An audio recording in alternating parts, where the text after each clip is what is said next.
बस में एक मजदूर लड़की सवार थी, जिसके पास किराए के पैसे नहीं थे। कंडक्टर उससे टिकट के पैसे मांग रहा था और वह बार बार हाथ जोड़कर कुछ कहने की कोशिश कर रही थी। बस में बैठे लोग उसे घूर रहे थे। कोई हंस रहा था, कोई ताने मार रहा था। कई बार मुड़ मुड़कर उसी को देख रहे थे। मुझे समझ नहीं आ रहा था कि आखिर मामला क्या है। मैं जैसे ही बस में चढ़ा, मेरी नज़र उस लड़की पर पड़ी। उसका चेहरा परेशान था, आंखों में डर साफ दिख रहा था। इतने सारे मर्दों के बीच वो खुद को ऐसे महसूस कर रही थी। तभी मेरी नज़र उसके पैरों पर गई और मैं चौंक गया।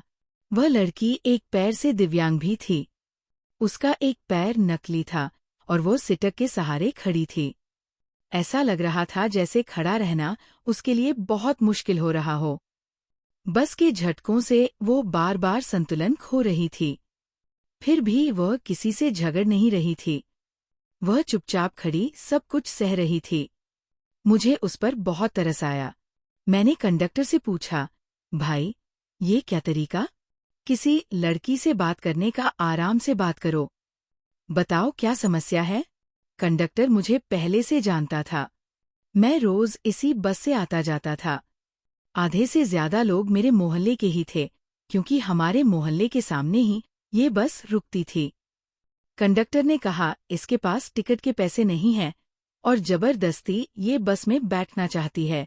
मैं इसे कह रहा हूँ, या तो पैसे दे या उतर जाए। मुझे उस लड़की की हालत देखकर और भी ज्यादा दया आने लगी। मैंने अपनी जेब टटोली। मेरे पास कुल 300 रुपए थे। उसी में से मैंने अपना टिकट करवाया था और बाकी पैसों से मुझे दिन भर का खाना चलाना था, क्योंकि उस दिन मैं बिना नाश्ता किए ही घर से निकला था। फिर भी मैंने कंडक्टर से कहा, आप इसे बैठा दीजिए, मैं इसका टिकट करवा देता हूँ। कंडक्टर ने रानी से मेरी तरफ देखा, क्योंकि वह मेरी हालत जानता था। बस में बैठे कुछ लोग हंसने लगे और ताने मारने लगे कि जो खुद भूखा है वह दूसरों का टिकट करवा रहा है। किसी ने कहा, लड़कियों को देखकर बड़ा दयालु बन रहा है। किसी ने कहा, शाम तक खुद रोएगा। मैंने उनकी बातों को अनसुना कर दिया, क्योंकि मुझे ऐसे लोगों से बहस करने की आदत नहीं थी।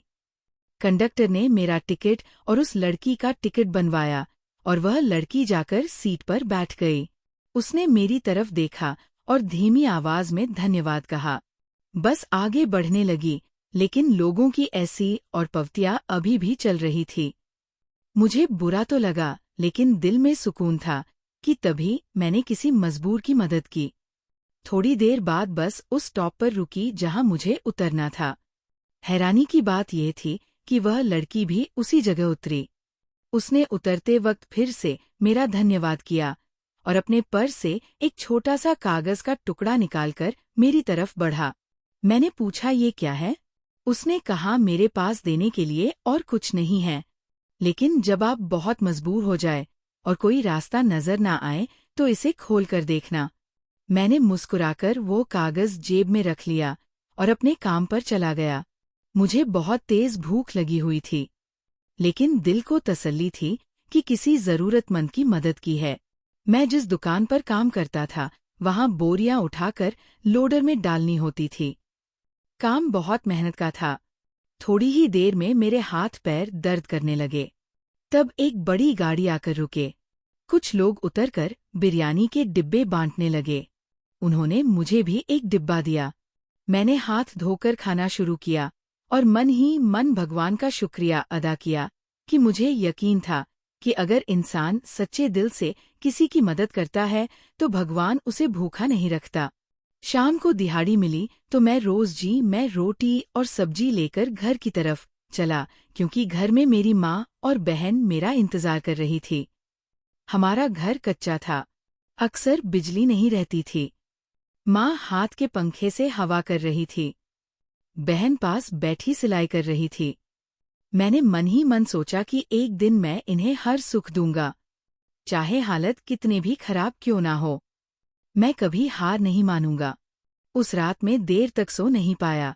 माँ और बहन दोनों खाना खाकर सो गई, लेकिन मैं करवटें बदलता रहा। दिमाग में वही बस वाला वाक्य घूमता रहा, वह लड़की, उसका चेहरा, उसकी मजबूरी और लोगों की बेरुखी बार बार आंखों के सामने आ रही थी। जेब में रखी वो पर्ची भी याद आई, लेकिन मैंने उसे निकालकर नहीं देखा, क्योंकि मुझे लगा वो खुद एक गरीब मजदूर थी। वह मेरी क्या मदद कर सकती है?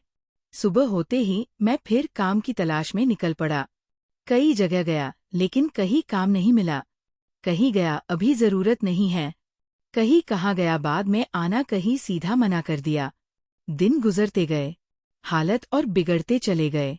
कभी दहाड़े मिलती तो कभी खाली हाथ लौटना पड़ता। माँ की तबीयत भी कमजोर रहने लगी। बहन की सलाह से जो थोड़ा बहुत पैसा आता, उसी से घर का खर्चा चलता। कई बार ऐसा भी हुआ कि दिन में सिर्फ एक वक्त का खाना बन पाया। मैं अपनी भूख दबा लेता, लेकिन माँ और बहन को भूखा नहीं देख सकता था। शरीर कमजोर होता जा रहा था। लगातार बोझ उठाने की वजह से पेट और कमर में दर्द रहने लगा था। फिर भी मजबूरी में काम करता रहा। एक दिन दुकान पर ज्यादा वजन उठाते समय अचानक पेट में तेज दर्द उठा। ऐसा लगा जैसे अंदर कुछ टूट गया हो। वो वहीं बैठ गया। मालिक को गुस्सा आ गया। उसने कहा, अगर काम नहीं कर सकते तो यहाँ क्यों आए हो? अगले दिन फिर वही दर्द है, लेकिन अब सहने की हिम्मत नहीं बची थी। कुछ दिनों बाद मालिक ने साफ कह दिया कि अब तुमसे काम नहीं होगा, और मुझे निकाल दिया गया। उस दिन मैं खाली हाथ घर लौटा। माँ ने मेरे चेहरे से ही समझ लिया कि कुछ ठीक नहीं है। बहन चुपचाप बैठी रही। किसी ने कुछ नहीं कहा, लेकिन घर की खामोशी बहुत भारी लग रही थी। अगले कई हफ्ते काम की तलाश में दर-दर भटकता रहा, लेकिन कहीं भी टिकने लायक काम नहीं मिला। डिग्री होने के बाद भी मजदूरी के अलावा कोई रास्ता नहीं दिख रहा था। मैं खुद से सवाल करने लगा कि पढ़ाई का क्या फायदा जो पेट भरने के लिए भी संघर्ष करना पड़े? दर्द अब सिर्फ शरीर में नहीं रहा, बल्कि हौसले भी टूटने लगे थे। एक दिन माँ को तेज बुखार हो गया। दवा लेने के पैसे भी नहीं थे। बहन रो रही थी और मैं खुद को बेबस महसूस कर रहा था। पहली बार मेरी आंखों से आंसू निकले। मैंने ऊपर आसमान की तरफ देखा और पूछा कि आखिर मेरी परीक्षा कब खत्म होगी? तीसरे दिन जब हालत बिल्कुल काबू से बाहर हो गई, तो अलमारी का पास बैठा अपनी पुरानी फाइलें देखने लगा। वही फाइल जिसमें मेरी डिग्रियां रखी थी। उसी फाइल को रिटकते समय अचानक एक पीला सा कागज नीचे गिरा। मैंने उसे उठाया तो दिल जोर से धड़कने लगा। वही बस वाली लड़की की दी हुई पर्ची। इतने सालों बाद मुझे उसकी याद आई कि जब बहुत मजबूर हो जाऊं तब इसे खोलना। मैंने बिना देर किए एक पर्ची खोली। उस पर एक पता और एक नाम लिखा था। मुझे नहीं पता था वहां क्या मिलेगा, लेकिन अब खोने के लिए कुछ भी नहीं बचा था। मैंने फटे जूते पहने और दर्द से जूझते ही उस पत्ते की तरफ निकल पड़ा। मैं उस पत्ते की तरफ पढ़ता चला जा रहा था। शरीर में दर्द था, पेट में जलन थी, लेकिन मन में एक अजीब सी उम्मीद जाग रही थी। रास्ता बिल्कुल अनजान था। ये शहर का वह इलाका था जहां मैं पहले कभी नहीं आया था। यहाँ की सड़कें चौड़ी थी। दोनों तरफ बड़े-बड़े घर थे, ऊंची दीवारें, चमकदार गेट और हर तरफ हरियाली। मुझे लग रहा था जैसे मैं किसी दूसरी दुनिया में आ गया हूँ। मेरा फटा हुआ जूता और मैले कपड़े इस माहौल में मुझे और भी छोटा महसूस करा रहे थे, लेकिन अब वापस लौटने का कोई मतलब नहीं था। कुछ देर चलने के बाद मैं एक बहुत बड़े गेट के सामने पहुंचा। गेट पर लगी तख्ती पर वही पता लिखा था जो पर्ची पर था। मेरा दिल जोर-जोर से धड़कने लगा। मैं सोचने लगा, क्या सच में ये यही सही जगह है? मैंने हिम्मत करके घंटी दबाई। थोड़ी देर बाद गेट खुला और एक गार्ड बाहर आया। उसने मुझे ऊपर से नीचे तक देखा। मैंने कांपते हाथों से वह पर्ची उसे दिखाई। गार्ड ने पर्ची देखी, फिर मुझे देखा और बिना कुछ कहे अंदर चलने का इशारा किया। जैसे ही मैं अंदर गया, मेरी आंखें खुली की खुली रह गई। सामने हरा भरा बगीचा था। रंग बिरंगे फूलों की खुशबू हवा में फैली हुई थी। इतना बड़ा बंगला मैंने पहले कभी नहीं देखा था। मुझे एक बड़े से हॉल में बिठाया गया, जहां सोफे और झूमर लगे थे। मैं वहां बैठा खुद को बहुत अजीब महसूस कर रहा था। मेरे जैसे गरीब आदमी खाए। यहाँ मुझे मुझे सपनों जैसा लग रहा था। कुछ देर बाद सीढ़ियों से व्हीलचेयर की आवाज आई। मैंने ऊपर देखा तो एक लड़की व्हीलचेयर पर बैठी नीचे आ रही थी। जैसे जैसे वह पास आ रही थी, मेरा दिल और तेज धड़कने लगा। जब वो सामने आई तो मैं सन रह गया। ये वही लड़की थी, वही चेहरा, वही आंखें। लेकिन अब उसके चेहरे पर मजबूरी नहीं बल्कि आत्मविश्वास था। उसने मुझे देखते ही हल्की सी मुस्कान दी और कहा, मैं जानती थी तुम एक दिन जरूर आओगी। मैं अपनी जगह से खड़ा हो गया और कुछ बोल नहीं पाया। मेरे गले में जैसे शब्द अटक गए थे। उसने खुद ही कहा, तुम मुझे पहचान गए हो ना? मैं वही हूँ जो उस दिन बस में थी। मेरा नाम ज़ैनब वह है। मैंने हाँ में सिर हिलाया और कहा, लेकिन आप यहाँ हो। और ये सब उसने मुस्कुराते हुए कहा, उस दिन जो तुमने देखा वह मेरे पिता की एक परीक्षा थी। मेरे पिता बहुत बड़े कारोबारी थे, लेकिन वो हमेशा कहते थे कि दौलत से बड़ा इंसान का दिल होता है। वह चाहते थे कि मैं अपनी दिव्यांगता के बावजूद दुनिया को करीब से समझूं, लोगों को व्यवहार देखूं। इसलिए उन्होंने मुझे बिना पैसे के साधारण कपड़ों में बस में भेजा, ताकि मैं देख सकूं कौन इंसानियत दिखाता है और कौन मुंह फेर लेता है। उस दिन बस में सैकड़ों लोग थे, लेकिन सिर्फ तुम ही थे जिसने अपनी गरीबी भूलकर मेरी मदद की। मैंने सिर झुका लिया, मेरी आंखों में आंसू आ गए। ज़ैनब ने आगे कहा, मेरे पिता अब इस दुनिया में नहीं हैं, लेकिन उन्होंने मुझे ये सिखा दिया कि नेक इंसान को पहचानना बहुत जरूरी है। मुझे अपने काम के लिए एक ईमानदार और संवेदनशील इंसान की जरूरत थी। तुम्हारी डिग्री से ज्यादा मुझे तुम्हारा चरित्र पसंद आया। उसने एक कार्ड मेरी तरफ बढ़ाया और कहा, यह मेरी कंपनी का कार्ड है। मैं चाहती हूँ कि तुम हमारे यहाँ मैनेजर के तौर पर काम करो। मेरी आंखों से आंसू बहने लगे। इतने दिनों की तकलीफ जैसे एक पल में हल्की हो गई हो। मैंने कांपते आवाज में कहा, लेकिन मैं इस लायक नहीं हूँ। उसने कहा, तुम बिल्कुल इस लायक हो, क्योंकि जिसने भूखा रहकर किसी की भूखे की मदद की हो, वह कभी गलत नहीं हो सकता। उसी समय उसने अपने स्टाफ को बुलाया और मेरी माँ की इलाज और घर के राशन का इंतजाम करने को कहा है। मुझे लगा जैसे भगवान खुद मेरे सामने खड़ा होकर मेरी पीठ थपथपा रहा हो। ज़ैनब के शब्द सुनकर मैं कुछ देर तक कुछ बोल ही नहीं पाया। इतने सालों की थकान, डर और पीएफ से एक साथ आंखों से बहने लगी।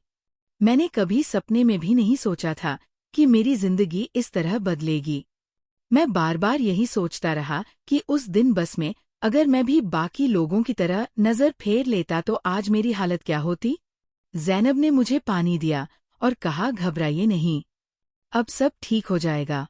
उसने बहुत सादगी से लेकिन पूरे विश्वास के साथ ये बात कही, जैसे उसे खुद पर नहीं बल्कि ऊपर वाले पर पूरा भरोसा हो। मैंने उसे अपनी और अपनी माँ और बहन के बारे में बताया। माँ की बीमारी और घर की हालत बताई तो उसकी आंखें नम हो गई। उसने तुरंत फोन किया और डॉक्टर और दवाइयों का पूरा इंतजाम करने को कहा। फिर उसने मुझसे कहा, आज से आप हमारे परिवार का हिस्सा है। ये शब्द मेरे लिए किसी दौलत से कम नहीं थे। उसी दिन मुझे एक गाड़ी से घर भेजा गया। जब मैं अपने मोहल्ले में उस गाड़ी से उतरा था, पड़ोसी हैरानी से देखने लगी। वही लोग जो कभी मेरी गरीबी पर असर करते थे, आज चुपचाप मुझे देख रहे थे। मैं सीधे घर के अंदर गया। माँ बिस्तर पर कमजोर हालत में लेटी थी। बहन के पास बैठी थी। डॉक्टर और दवाई आग देखकर माँ की आंखों में आंसू आ गए। उन्होंने मेरे सर पर हाथ रखा और कहा, बेटा, भगवान ने तुझे खाली हाथ नहीं लौटाया। उस रात पहली बार हमारे घर में चैन की नींद आई। अगले दिन मैं ज़ैनब की कंपनी पहुंचा। वहां का माहौल बिल्कुल अलग था। हर कोई इज्जत से बात कर रहा था। किसी ने मेरे कपड़ों या बीते हालत पर नजर नहीं डाली। मुझे मेरे काम की पूरी जानकारी दी गई। ज़ैनब ने खुद मुझे ऑफिस घुमाया और कहा, यहाँ काम सिर्फ मुनाफे के लिए नहीं होता, यहाँ इंसानियत भी जरूरी है। मैं पूरी मेहनत और ईमानदारी से काम करने लगा। शुरू में शरीर का दर्द अभी भी था, लेकिन अभी इलाज शुरू हो चुका था। धीरे धीरे दर्द कम होने लगा था। हर दिन जब मैं ऑफिस जाता तो मन में शुक्रिया होता। एक छोटी सी मदद ने मेरी जिंदगी बदल दी। कुछ महीनों में ही हालत पूरी तरह बदल गई। माँ पूरी तरह ठीक हो गई। बहन के लिए अच्छे कपड़े आए और उसके चेहरे पर मुस्कान लौट आई। हमारे कच्चे घर की जगह पक्का घर बनने लगा। मोहल्ले के लोग अब सम्मान से बात करने लगे। लेकिन मेरे दिल में किसी के लिए कोई शिकायत नहीं थी, क्योंकि मैंने गरीबी में भी सब्र करना सीखा था। एक दिन ज़ैनब ने मुझे अपने ऑफिस बुलाया और कहा, तुमने साबित कर दिया कि मेरे पिता का फैसला सही था। तुम जैसे लोग ही समाज को बेहतर बनाते हैं। मैंने सिर झुका लिया और कहा, ये सब ऊपर वाले की मेहरबानी है, मैं तो बस एक जरिया हूँ। उस दिन ऑफिस से निकलते वक्त मैंने आसमान की तरफ देखा और दिल ही दिल में शुक्र अदा किया। मुझे लगा जैसे जिंदगी ने मुझे फिर से जन्म दिया हो। समय तेजी से गुजरने लगा। मैं पूरी ईमानदारी से अपना काम करता रहा। ज़ैनब ने कभी मुझे मालिक और नौकर जैसा महसूस नहीं होने दिया, बल्कि हर फैसले में मेरी राय ली जाती थी। मैं भी पूरी जिम्मेदारी से काम संभालने लगा। कंपनी में काम करने वाले लोग अब मुझे इज्जत की नज़र से देखते थे, क्योंकि उन्हें पता था कि मैं सिर्फ पद से ही नहीं बल्कि अपने व्यवहार से वहां पहुंचा हूं। कुछ ही समय में कंपनी का काम और बेहतर होने लगा। नए लोग जुड़े। पुराने कर्मचारियों की हालत भी सुधरने लगी। माँ पूरी तरह स्वस्थ हो चुकी थी। बहन की सलाह के काम को भी बढ़ावा मिला और उसके हुनर की तारीफ होने लगी। हमारे घर में अपनी अमित खाना बनने लगा और सबसे बड़ी बात, घर में सुकून लौट आया। एक दिन मैं उसी बस स्टॉप पर खड़ा था जहां सालों पहले वो घटना हुई थी। वही बस, वही कंडक्टर और कुछ जाने पहचाने चेहरे भी दिखे। कंडक्टर ने मुझे पहचाना और मुस्कुराते हुए कहा, आजकल बड़े आदमी हो गए हो। मैंने मुस्कुराकर जवाब दिया, इंसान वही है, बस हालत बदल गए हैं। मैंने उस दिन बस में बैठे लोगों को याद किया जो हंस रहे थे, लेकिन मेरे मन में उनके लिए कोई कड़वाहट नहीं, क्योंकि अगर उस दिन वे ना हंसते तो शायद मेरी नेकी इतनी मजबूत ना होती। आज मैं पीछे मुड़कर देखता हूँ तो समझ आता है कि जिंदगी हमें हर मोड़ पर रखती है। छोटी सी मदद कभी कभी बहुत बड़ा रास्ता खोल देती है। मैंने उस दिन सिर्फ एक टिकट नहीं करवाया था, बल्कि अपने भविष्य का दरवाज़ा खोल दिया था। अगर इंसान सच्चे दिल से किसी मजबूर की मदद करता है तो ऊपर वाला उसे ऐसे रास्ते से रोजी देता है जिसकी उसने कभी कल्पना भी नहीं की होती। इसलिए कभी किसी को छोटा मत समझो और कभी मदद करने से पीछे मत हटो। हो सकता है वही यह काम आपकी पूरी जिंदगी बदल दे। दोस्तों, अगर आपको ये कहानी अच्छी लगी हो तो इसे लाइक करें और चैनल को सब्सक्राइब जरूर करें, ताकि ऐसी ही सच्ची और प्रेरणादायक कहानियां आप तक पहुंचती रहे। कल फिर मिलते हैं किसी एक और नई कहानी में। धन्यवाद।